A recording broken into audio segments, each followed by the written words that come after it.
छोटा घड़ा। एक गांव में श्याम नाम का किसान था। उसका एक छोटा सा खेत था।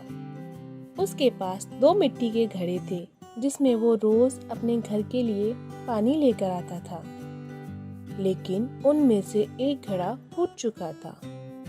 नदी से पानी लाने पर जिसकी वजह से एक घड़ा भरा रहता था और दूसरा आधा ही भरा रहता था।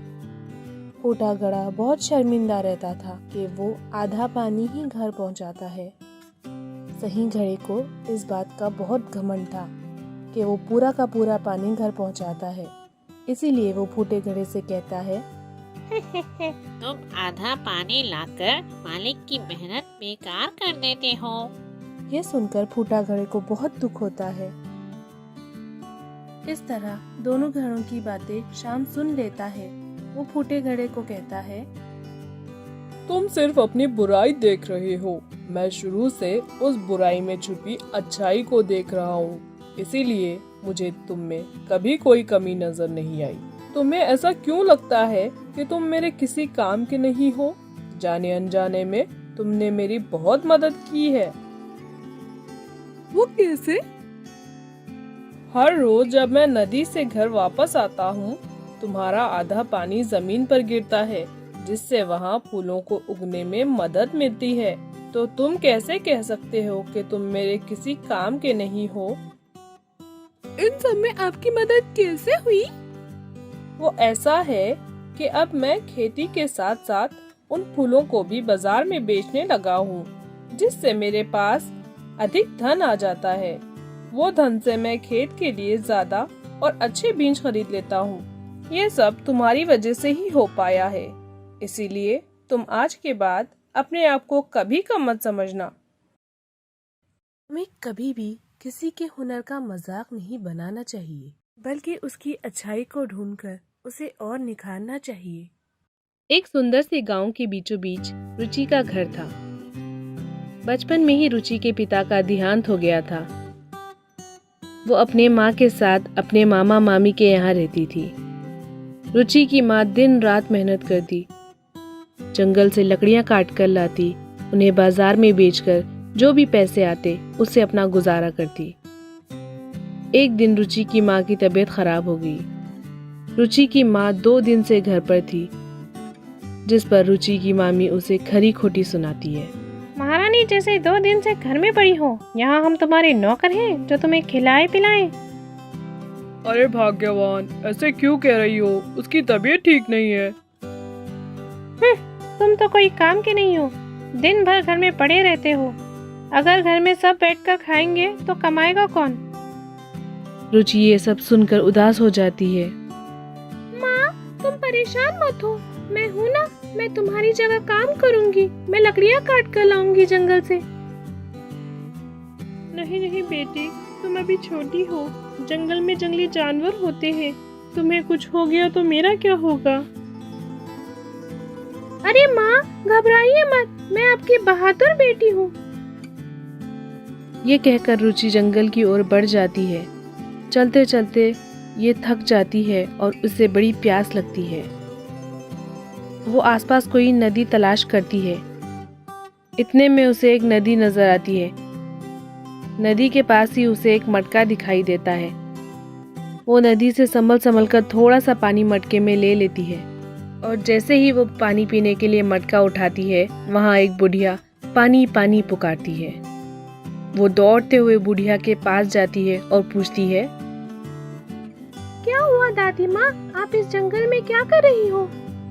बेटा, बहुत देर से पानी की तलाश कर रही हूँ। मुझे कहीं पानी नजर नहीं आया। थोड़ा सा पानी पिला दो, नहीं तो मैं प्यास के मारे मर जाऊंगी। अरे नहीं नहीं दादी माँ, ये लीजिए पानी। और वो अपना पानी उस बूढ़ी औरत को दे देती है।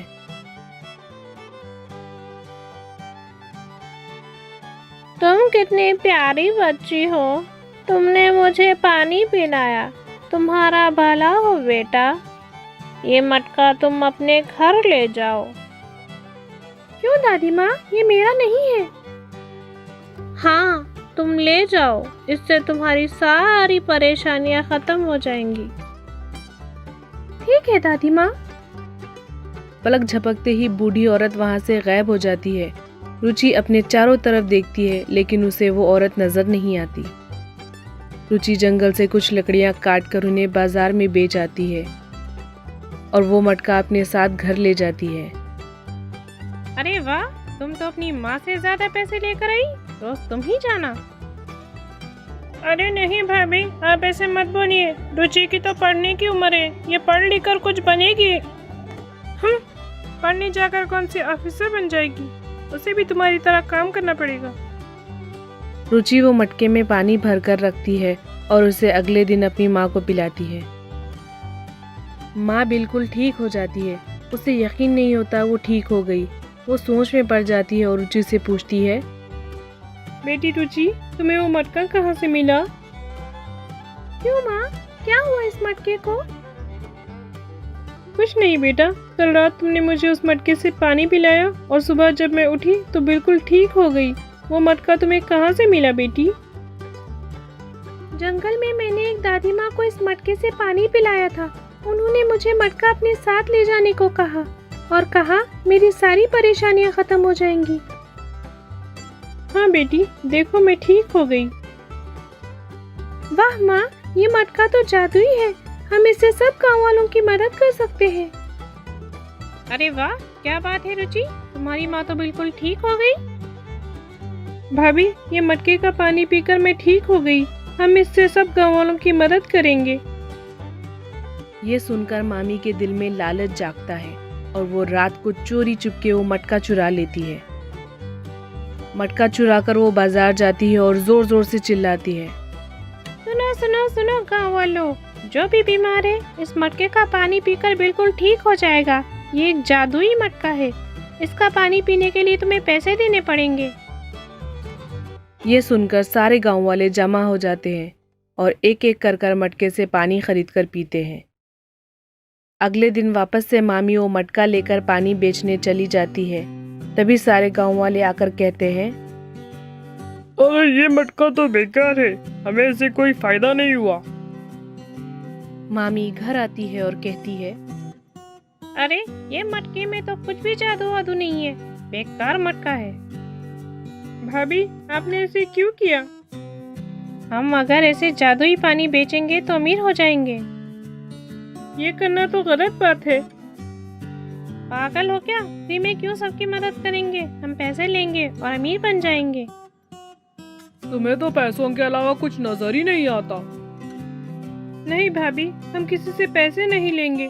क्यों? ऐसा है तो निकल जाओ हमारे घर से। अरे वो लोग कहाँ जाएंगे? तुमको इतनी फिक्र है तो तुम भी निकलो यहाँ से। रुचि और उसकी माँ घर से मटका लेकर अपने टूटे फूटे घर में वापस चले जाते हैं। वहाँ जाकर वो गांव के लोगों की मदद करते हैं।